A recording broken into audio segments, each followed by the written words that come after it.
আমি ছোটবেলা থেকেই চাষবাসে অভ্যস্ত ছিলাম, মা বাবার সাথে চাষবাসে করতাম। এভাবেই খুব আমাদের পারিবারিক অবস্থা হ্যান্ড টু মাউথ, খুবই করুণ অবস্থা ছিল। তো কোনো মতে টেনে টেনে পাস করতে করতে মেট্রিক টেস্ট পরীক্ষা যখন দিই, তখন আমি টেস্টে ফেল করি, 3 বিষয়ে ফেল করি। তো যখন 3 বিষয়ে ফেল করি, তখন আমাদের সঙ্গে একটু কড়াকড়ি হতো, আমার টেস্টে অ্যালাউ হয় না। আর আমিও বুঝতাম না যে একটা বছর চলে যাচ্ছে। তো এইভাবে প্রথমবার ফেল, এরপর দ্বিতীয়বার 3.88 নিয়ে মেট্রিক পাস করি, তারপর 4.2 নিয়ে ইন্টার পাস করি।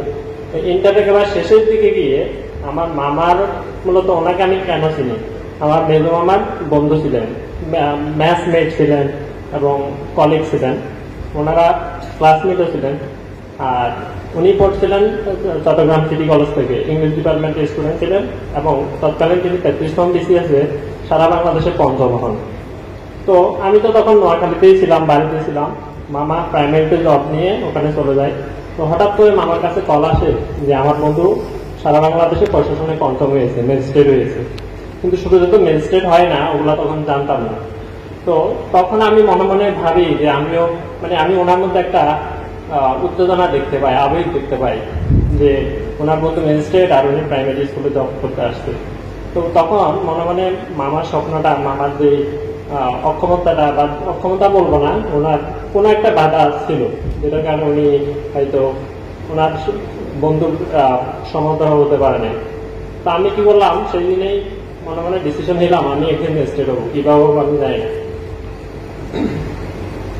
আর আরেকটা জিনিস ছোট করে বলি, সেটা হচ্ছে আমি ওই ইন্টারে থাকা অবস্থায় আমি আমার বাড়ির পাশে একটা বাজারের পাশে আমার এক মেয়ে ক্লাসমেট ছিল ইন্টারে।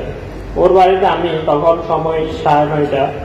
তো ওর বাড়িতে আমি পাশে একটা রাস্তার মাটি কাটতেছিলাম। আমার মনে আছে একটা পর্যন্ত মাটি কাটলে আমি 400 টাকা পাবো। তো যখন আমি মাটি কাটছিলাম, ওর উঠোনের সামনে দিয়ে ও কি করছে, কলেজ যাওয়ার জন্য ব্যাগ উঠাচ্ছিল এবং রেডি হচ্ছিল, মেয়েরা যেভাবে সাজুগুজু করে। তো তখন আমার খুব আমি দেখতেছিলাম আমার চেহারার দিকে, আমার এক একটা পাটির জুড়ি কিন্তু অনেক ওজন হয়। তা আমি তখন প্রচন্ড ঘামে আমার সম্পূর্ণ শরীর ভিজে যাচ্ছে, আর আমার ক্লাস কি সুন্দর করে সাজুগুজু করে স্কুলে কলেজ যাচ্ছে। তো সেদিন আমি মনে মনে একটা প্রতিজ্ঞা করি, যেহেতু মামার রেজাল্টটা কিছুদিন আগে হয়, যে আমি একদিন ম্যাজিস্ট্রেট হয়ে এই রাস্তা তদারকি করতে আসবো, যে রাস্তা আমার মাথা দিয়ে। তারপর আমি চট্টগ্রাম চলে আসি, ওই যে মামার মতো পড়বো, সিটি কলেজে পড়বো, কোথায় পড়বো জানি না, চট্টগ্রামে পড়বো। তো চট্টগ্রামে আসার পর আমি ম্যানেজমেন্টে ভর্তি হই, সিটি কলেজে সুযোগ পাই। তো তখন মামার অনুরোধে ওনার সৌভাগ্য লাভ করার কিছুদিন, 2 মাস আমি ওনার কাছে পড়ার সুযোগ পাই, জনাব রহমান দেখছে। তো উনি ওনাকে দেখতাম, উনি সবসময় ইংলিশ নিউজ পেপার পড়তো, ম্যাগাজিন পড়তো, দ্য ডেইলি স্টার। তো আমি তো কিছুই পাই না, মামা জানে আমি কেমন স্টুডেন্ট ছিলাম, খুবই উইকি স্টুডেন্ট ছিলাম।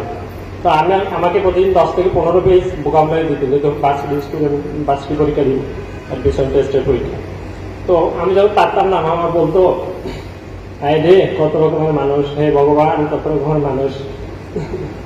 তো ওই জিনিসগুলো আমি খুব ভাবতাম, এবং মামার যে ডেইলি স্টার পড়া, ম্যাগাজিন পড়া, এই জিনিসগুলো আমার খুব আকৃষ্ট করতো।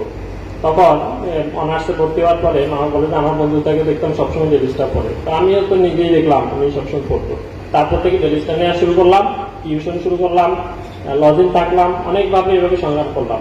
এবং ওই মনে মনে ভাবতাম যে অন্তত হাতে নিয়ে, হাতে কালি হলেও হবে, একটা ওয়ার্ড শিখি আর না শিখি মানুষের ভাববে আমি ইংলিশ ডেইলি স্টার পড়তেছি, এই ধরনের একটা ভাব শব্দ থাকতাম।